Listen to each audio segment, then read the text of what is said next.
What's up? Thanks for watching this video. I wanted to introduce myself and give you a premise of what the Lady Entrepreneur is all about. My name is Alexandra Diaz. My friends call me Alexa. I started a laundromat. I self-funded a laundromat in 2009. It's called Lady Bonilla Laundry, and I was a flight attendant at the time, and I was able to work and save enough money to open up this little laundromat. And I did in 2009. Around the same time I started the Lady Entrepreneur.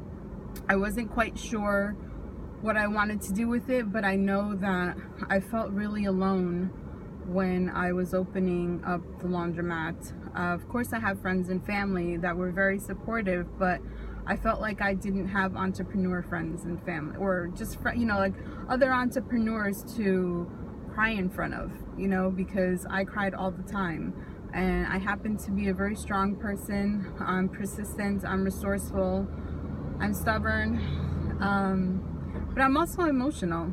I consider myself a leader, and there's nothing wrong with having emotions. And I feel like this whole notion of there's no crying in business is a bunch of bull. I don't believe it.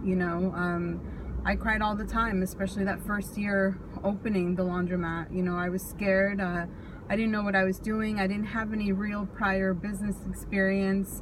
All the business counselors that I spoke to, everybody was like, don't do it. What are you doing? You're crazy. And I don't know. I just had this really weird feeling that it was going to work. I don't know how I knew that. I just knew.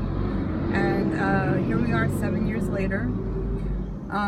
If you want to say the laundromat's successful because we've been open for 7 years, it is. But as far as me making the money that I thought I would be making, I'm not. And so it's kind of a catch-22 at this point. It's a great business, it's a great industry, it's got great potential. But it's not making me the money that I would like for it to make me. And so the Lady Entrepreneur is something that I started around the same time as the laundromat, but I never did anything with it.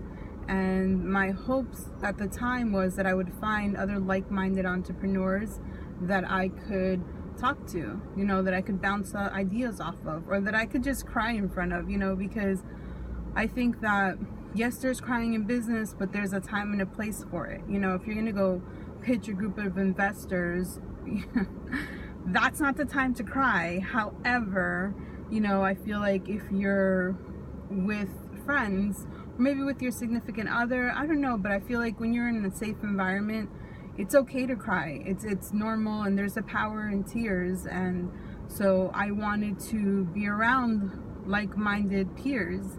That's really why I started it, but I never did anything with it because I was so focused on the laundromat and flying, because I was flying at the time. So about 3 years after I opened the laundromat, I left being a flight attendant and decided that I was going to pursue my entrepreneurial dreams. And the first couple of months I was ecstatic. I'm like, this is awesome. A business that I started is able to sustain my lifestyle.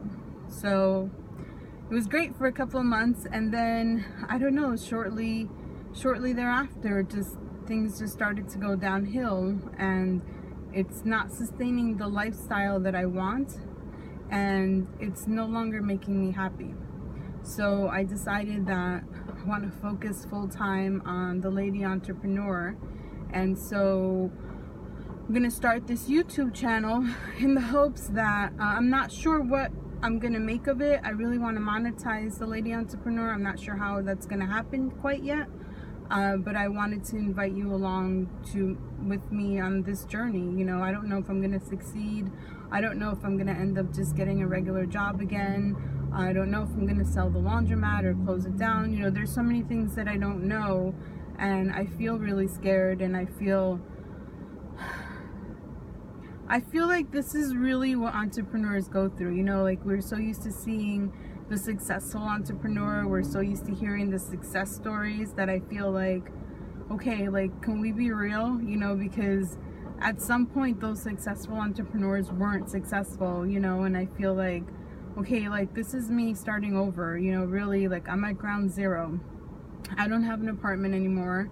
I was living on my mom's couch, you know, and yeah, I can say I have a business, but really, it really wasn't, it's not providing the money that I need.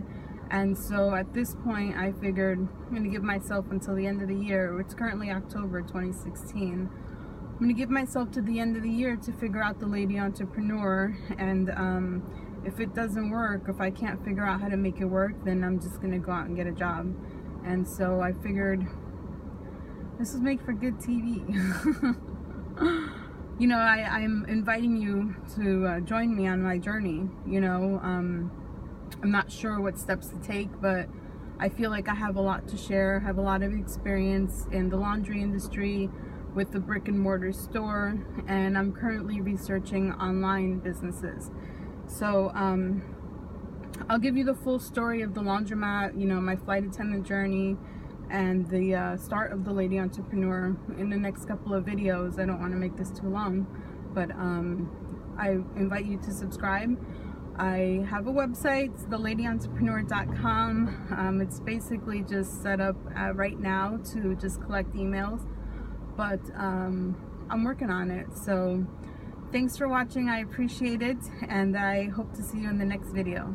Leave a comment below and subscribe. Thanks. Have a great day.